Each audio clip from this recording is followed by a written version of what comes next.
واویلا نہ مچائے۔ پھر اس کی بشارت کیا فرمائی؟ فرمایا کہ جو بندہ ظلم ہونے کے باوجود واویلا نہیں کرتا، خاموش رہتا ہے، میں اس بات پر قسم کھاتا ہوں اللہ اس کی عزت کو بڑھا دیتا ہے۔ سبحان اللہ۔ اللہ اس کی عزت کو بڑھا دیتا ہے لوگوں کے سامنے۔ پھر تیسری بات پہ آقا کریم علیہ السلام نے قسم کھائی، فرمایا میں اس بات پر قسم کھاتا ہوں کہ جب بندہ کسی کے سامنے ایک دفعہ محتاجی والا ہاتھ بڑھا دیتا ہے، کسی کے سامنے اپنا دامن پھیلا دیتا ہے کہ مجھے اللہ کے نام پہ کچھ دو، یا کسی کے بھی وجہ سے وہ اپنا دامن پھیلا دیتا ہے، میرے لجپال آقا فرماتے ہیں وہ ایک دفعہ دامن پھیلاتا ہے، قسم اس خدا کی میں اس بات پر قسم کھاتا ہوں اللہ رب العزت اس کے اوپر 70 محتاجی کے دروازے کھول دیتا ہے۔ تو یہ زکوٰۃ ایک ایسا امر ہے کہ میرے مصطفیٰ نے فرمایا کہ یہ جو بندہ زکوٰۃ ادا کرتا ہے اس کا مال کم ہی نہیں ہوتا۔ بندے کہتے ہیں کہ اگر ہم زکوٰۃ دیں گے تو ہمارا جو پیچھے مال ہے وہ پتہ نہیں کتنا کم ہو جائے گا، تو زکوٰۃ دینے سے مال بالکل کم نہیں ہوتا۔ علامہ صاحب اس کے بعد میں دیکھنے والے ناظرین کو بھی ایک بات یہ آپ کے سے ہی بتانا چاہتا ہوں کہ اگر کسی غریب کو زکوٰۃ دیتے ہیں، اس کو اللہ کی راہ پہ دیتے ہیں، اور غریب کس طرح کا ہو کہ اس کو زکوٰۃ دی جائے، اس کی کتنی قسمیں ہیں غریب ایک، کیونکہ آج دیکھا جائے تو جو اچھے بھی لوگ ہیں وہ بھی یہی کام کر رہے ہیں، مانگ رہے ہیں، غریب کس طرح کا ہونا چاہیے کہ اس کو زکوٰۃ دینی چاہیے، اس کو صدقہ دینا چاہیے تاکہ اس کا ہمیں بھی فائدہ ہو؟ زکوٰۃ جو ہے نا، اس کو جب بندہ ادا کر رہا ہو نا تو اس کو چند ایک چیزوں کا جاننا ضروری ہے، یعنی ایسے نہیں کہ راہ چلتے بندے کو وہ زکوٰۃ دے دے، بلکہ باقاعدہ طور پر علماء کرام نے اپنی کتب میں لکھا کہ بندے کو ڈھونڈنا چاہیے، بندے کو تلاش کرنا چاہیے، یار کون سا بندہ جو ہے وہ سفید پوش ہے، کون سا بندہ، اس کے حالات کیسے ہیں۔ جب اس کے حالات سے واقف ہوں گے تو پھر بندوں کو جج کرنا آسان ہو جائے گا کہ ہاں یار یہ بندہ مستحق ہے، اس کو زکوٰۃ دے سکتے ہیں۔ اور جیسے آپ نے بات کی کہ کس بندے کو زکوٰۃ دے سکتے ہیں، کس کو نہیں دے سکتے، تو اپنی نسل میں سے جتنے آپ کے بیٹا بیٹی پوتا پوتی نواسا نواسی ہیں ان کو زکوٰۃ نہیں دے سکتے۔ اسی طرح اپنے آباء و اجداد میں ابا جی، دادا، اور اسی طرح نانا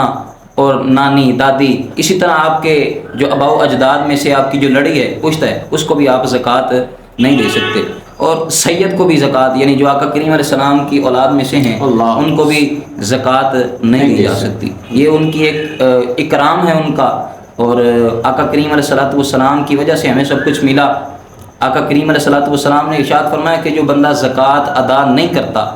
جو بندہ زکوٰۃ ادا نہیں کرتا، قیامت والے دن وہ جو مال اکٹھا کرتا ہے، فرمایا اس کا توق بنا کے بندے کے گلے میں ڈالا جائے، اللہ اکبر، تو پھر وہ جگہ جگہ پہ نا لگایا جائے گا اس کے جسم کے اعضاء پہ، اللہ رب العزت فرمائے گا یہ وہی مال ہے جو تو دنیا میں رہتا ہوا اکٹھا کرتا تھا۔ تو جب بندے نے زکوٰۃ ادا کر دی، وہ مال بندے نے پاک کر دیا، وہ جب مال پاک کر دیا تو پھر اب وہ جہاں چاہے حلال جگہ پر خرچ کرے، حساب جو ہوگا اس میں آسانی پیدا ہو جائے گی۔ سبحان سبحان۔